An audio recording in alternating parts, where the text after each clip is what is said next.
Modern Money Primer blog number 26, Sovereign Currency and Government Policy in the Open Economy by L. Randall Wray. Government Policy and the Open Economy. A government deficit can contribute to a current account deficit if the budget deficit raises aggregate demand, resulting in rising imports. The government can even contribute directly to a current account deficit by purchasing foreign output. A current account deficit means the rest of the world is accumulating claims on the domestic private sector and/or the government. This is recorded as a capital inflow. Exchange rate pressure might arise from a continual current account deficit. While the usual assumption is that current account deficits lead more or less directly to currency depreciation, the evidence for this effect is not clear-cut. Still, that is the usual fear, so let us presume that such pressure does arise. Implications of this depend on the currency regime. According to the well-known trilemma, government can choose only two out of the following three. 1. Independent domestic policy, usually described as an interest rate peg. 2. Fixed exchange rate. And 3. Free capital flows.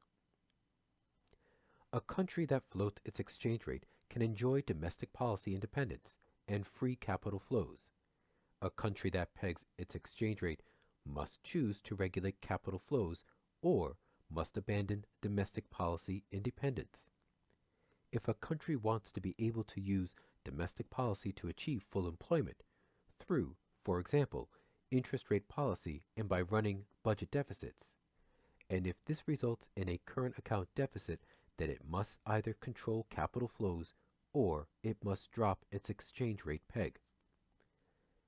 Floating the exchange rate thus gives more policy space. Capital controls offer an alternative method of protecting an exchange rate while pursuing domestic policy independence. Obviously, such policies must be left up to the political process, but policymakers should recognize accounting identities and trilemmas. Most countries will not be able to simultaneously pursue domestic full employment, a fixed exchange rate, and free capital flows. The exception is a country that maintains a sustained current account surplus, such as several Asian nations. Because they have a steady inflow of foreign currency reserves, they are able to maintain an exchange rate peg even while pursuing domestic policy independence and, if they desire, free capital flows. In practice, many of the trade surplus nations have not freed their capital markets. By controlling capital markets and running trade surpluses, they are able to accumulate a huge cushion of international reserves to protect their fixed exchange rate. To some extent, this was a reaction to the exchange rate crisis suffered by the Asian tigers, when foreign exchange markets lost confidence that they could maintain their pegs because their foreign currency reserves were too small. The lesson learned was that massive reserves are necessary to fend off speculators. Do floating rates eliminate imbalances? In the global economy, every trade surplus must be offset by a trade deficit. The counterpart to the accumulation of foreign currency reserves is accumulation of indebtedness by the current account deficit nations. This can create what is called a deflationary bias to the global economy.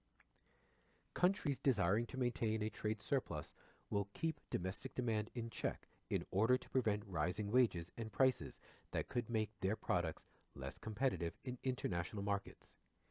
At the same time, countries with trade deficits might cut domestic demand to push down wages and prices in order to reduce imports and increase exports.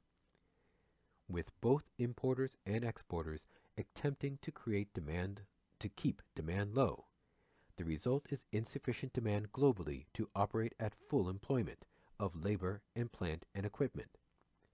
Even worse, such competitive pressures can produce trade wars, nations promoting their own exports and trying to keep out imports. This is the downside to international trade, and it is made worse to the extent that nations try to peg exchange rates. Some economists, notably Milton Friedman, had argued in the 1960s that floating exchange rates would eliminate trade imbalances.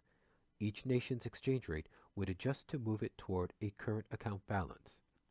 When the Bretton Woods system of fixed exchange rates collapsed in the early 1970s, much of the developed world did move to floating rates, and yet current accounts did not move to balance. Indeed, imbalances increased. The reason is because those economists who had believed that exchange rates adjust to eliminate current account surpluses and deficits had not taken into account that an imbalance is not necessarily out of balance. As discussed previously, a country can run a current account deficit so long as the rest of the world wants to accumulate its IOUs. The country's capital account surplus balances its current account deficit. It is thus misleading to call a current account deficit an imbalance. By definition, it is balanced by the capital account flows. As discussed earlier, it takes two to tango. A nation cannot run a current account deficit unless someone wants to hold its IOUs. We can even view the current account deficit as resulting from a rest of the world desire to accumulate net savings in the form of claims on the country. Currency, regimes, and policy space. Conclusion. Let us quickly review the connection between choice of exchange rate regime and the degree of domestic policy independence accorded, from most to least. 1. Floating rate, sovereign currency, most policy space. Government can afford anything for sale in its own currency. No default risk in its own currency. Inflation and currency depreciation are possible outcomes if government spends too much. 2. Managed float, sovereign currency, less policy space. Government can afford anything for sale in its own currency, but must be wary of effects on its exchange rate since policy could generate pressure that would move the currency outside the desired exchange rate range. Number 3. Pegged exchange rate, sovereign currency, least policy space of these options. Government can afford anything for sale in its own currency, but must maintain sufficient foreign currency reserves to maintain its peg. Depending on the circumstances, this can severely constrain domestic policy space. Loss of reserves can lead to an outright default on its commitment to convert at the fixed exchange rate. The details of government operations discussed throughout this part of the book apply in all three regimes. Government spends by creating bank accounts, taxes by debiting them, and sells bonds to offer an interest-earning alternative to reserves. Yet, ability to use these operations to achieve domestic policy goals differ by exchange rate regime. On a pegged currency, government can spend more so long as someone is willing to sell something for the domestic currency. But it might not be willing to do so because of feared exchange rate effects, for example, due to loss of foreign currency reserves through imports. To be sure, even a country that adopts a floating rate might constrain domestic policy to avoid currency pressures. But the government operating with a pegged exchange rate can actually be forced to default on that commitment, while the government with a floating rate or managed float cannot be forced to default. The constraints are thus tighter on the pegged regime because anything that triggers concern about its ability to convert at the pegged rate automatically generates fear of default. They amount to the same thing.